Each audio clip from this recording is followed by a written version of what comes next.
el secreto está en que nosotros cumplamos con la voluntad de Dios. El secreto está que nosotros pues seamos obedientes a Dios y hagamos las cosas que Él nos pide. Y ahí, mi querido hermano, eso que Dios pues está viendo que nosotros estamos haciendo es lo que le confirma a Él que nosotros verdaderamente estamos creyendo en Él. A veces nosotros decimos creer en Dios, pero no hacemos lo que Él nos pide. Creemos en Dios, pero vivimos nuestra vida como nosotros queremos. Creemos en Dios, pero hago lo que a mí se me antoja, lo que yo deseo hacer. Y a veces, mi querido hermano, pues no estoy en obediencia con las cosas que Dios me pide. Pero luego quiero que Dios obre en mí, quiero que Dios me sane, quiero que Dios me libere, quiero que Dios me bendiga, quiero que Dios haga en mi vida. Pero a veces, mi querido hermano, pues no cumpliendo con las cosas que Dios me pide que haga. Y el secreto está ahí. El secreto está en que nosotros, mi querido hermano, pues estemos en perfecta comunión con Dios. Y viviendo en perfecta comunión con Dios, mi querido hermano, viviendo en gracia, en algo que se llama gracia. El poder de Dios ahora me puede alcanzar. El poder de Dios ahora me puede llegar. Dios me puede bendecir ahora. Dios me puede tocar ahora. Dios me puede sanar ahora. Dios puede hacer el milagro en mí ahora. Yo siempre digo a las personas, el secreto está en eso. El secreto está en nosotros tener una relación con Dios. En ser amigos de este Dios. En cumplir con todas las cosas que Él nos pide que nosotros hagamos. Si yo digo creer en Dios, mi querido hermano, pues ahora tengo que caminar en la voluntad de este Dios, en los mandatos de este Dios. Tengo que hacer las cosas que este Dios me pedía. Yo le decía a los hermanos, mira, no esperes que Dios obre en tu vida si tú estás lleno de odio y rencor hacia otra persona. No esperes, ¿verdad? Que Dios te bendiga si estás en pecado, si estás faltando, si estás fallando a Dios. Yo le decía que todo esto, mi querido hermano, que nosotros queremos y esperamos son bendiciones que vienen por nosotros, mi querido hermano. Pues estar viviendo una vida como Dios quiere que nosotros vivamos viviendo en gracia. Estas personas, mi querido hermano, en la primera mitad del evento, pues buscábamos la sanación espiritual. Y fue una gran bendición a ver a todas estas personas que acudían al sacramento, confesando sus faltas, sus pecados.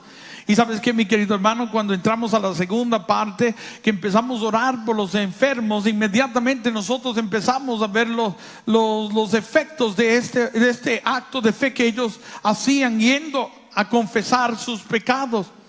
Dios empezó a sanar ahí.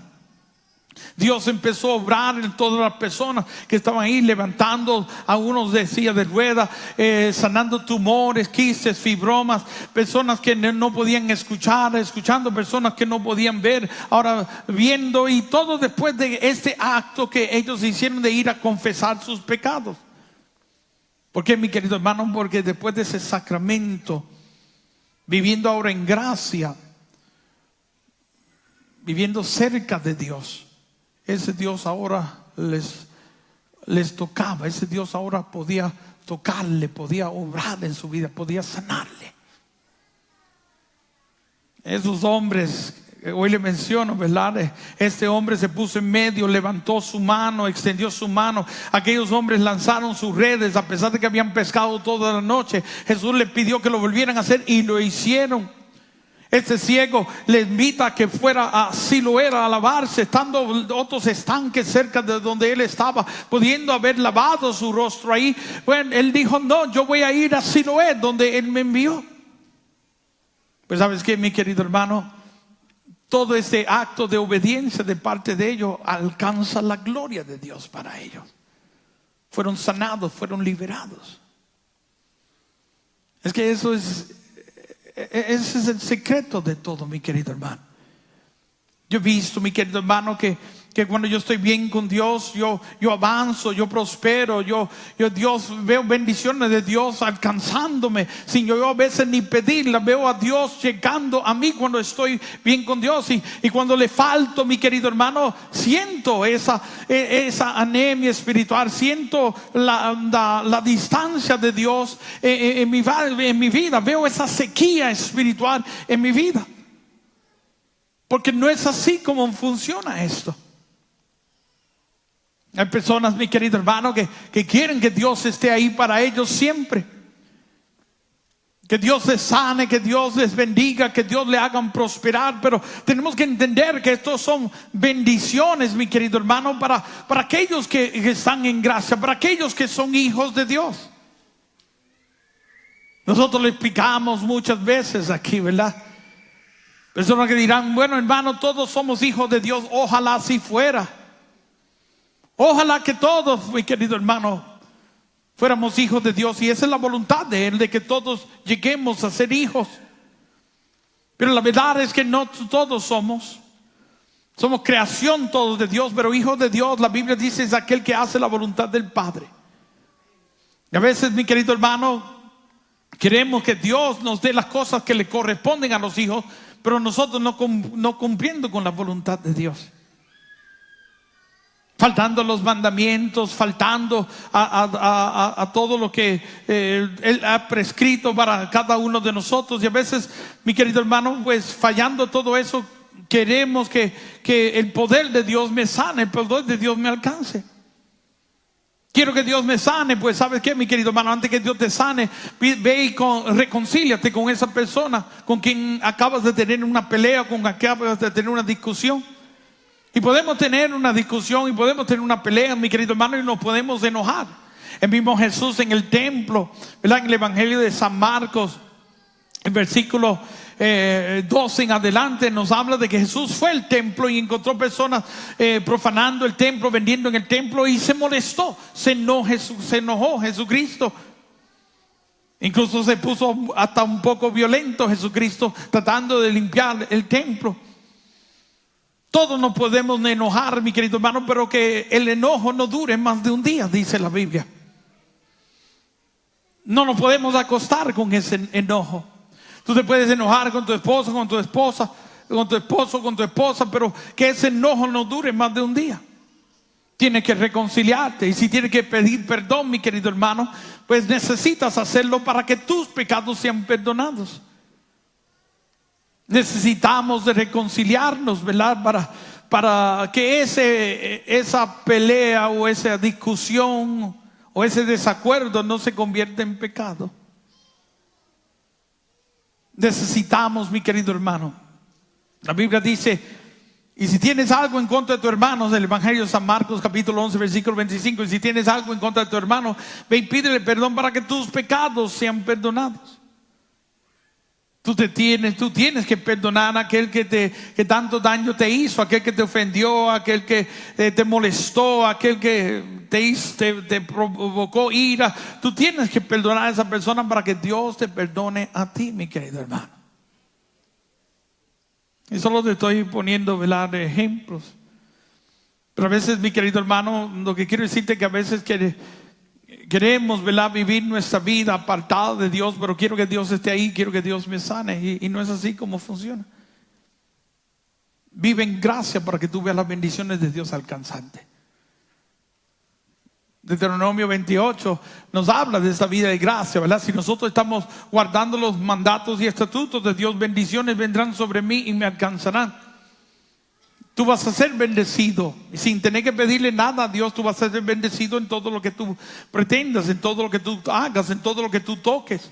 Tú vas a ver la mano de Dios manifestada en tu vida. Pero si estamos viviendo de acuerdo a la voluntad de Dios, Deuteronomio dice, guarda mis mandatos y estatutos y vendrán sobre ti estas bendiciones. Esas bendiciones, mi querido hermano, es un resultado de nosotros vivir en un estado de gracia. Si tú estás bien, mi querido hermano, con Dios, Dios va a estar bien contigo, y ese Dios va a cuidar de ti. Dios estando contigo, el salmista dijo que si estaba con él nada le faltaría, y eso es lo que produce un estado, una vida de gracia. la gloria de Dios con nosotros y ese Dios cuidando de cada uno de nosotros. Esa es la verdad. Ese sacramento que a veces nosotros pues descuidamos, lo tenemos en nuestra vida, ¿verdad? Si somos de la iglesia católica tenemos este sacramento, y este sacramento lo que puede lograr hacer, mi querido hermano, es devolvernos ese estado de gracia que hemos perdido por vivir en desobediencia con Dios, por no hacer la voluntad de Dios. Hay personas que llevan años sin acudir a este sacramento, ni le hacen caso a este sacramento, pero este sacramento está listado como un sacramento de sanación. Y lo que hace este sacramento es sanar nuestra vida enferma, nuestra vida espiritual enferma con Dios. Salimos de ese sacramento de nuevo amigos de este Dios. Y este Dios ahora conmigo, mi querido hermano, Él desea cuidarme, Él desea bendecirme, Él desea sanarme. Esa es la voluntad de Dios. Sabes, aquí lo vi muy poderoso ahora que estaba en Colorado Springs. Todas estas personas, mi querido hermano, se reconciliaban con las esposas y los esposos, personas pidiendo perdón, ¿verdad? Las personas que le habían hecho daño, fueron estas personas todas y se confesaron. Y en la segunda parte, mi querido hermano, hubo un desborde de gracia, sanaciones de todo tipo. Que estoy de lo más seguro, mi querido hermano, que si estas personas no se hubiesen vuelto a Dios, si no se hubiesen reconciliado con Dios, no hubiésemos visto mucho de todo lo que pasó en esa tarde, que fue consecuencia de ellos acudir con fe a este sacramento y reconciliarse con Dios. Personas que no veían, ahora veían; sordos que no oían, ahora escuchaban; personas recibiendo todo tipo de favor de Dios, y todo porque en la primera mitad se reconciliaron con Dios. Yo creo eso, y lo he visto muchísimas veces. Claro, Dios a veces pues muy bueno, ¿verdad? Y muy misericordioso. Y a veces vemos a Dios manifestándose en personas que quizás no están viviendo la vida como Dios vive, y viene Dios y ahora sana, y ahora libera y toca y hace algo. Pero lo hace, mi querido hermano, a veces lo hace porque Él quiere que nosotros sepamos de que Él existe. Él quiere que nosotros nos acerquemos a Él, mi querido hermano, y nos convirtamos de esa vida en cual estamos viviendo para que podamos vivir en gracia, y así siempre poder experimentar el amor de Dios. Pero, mi querido hermano, la verdad es que si tenemos una relación con Dios, yo creo que siempre vamos a ver la bendición de Dios en nuestra vida.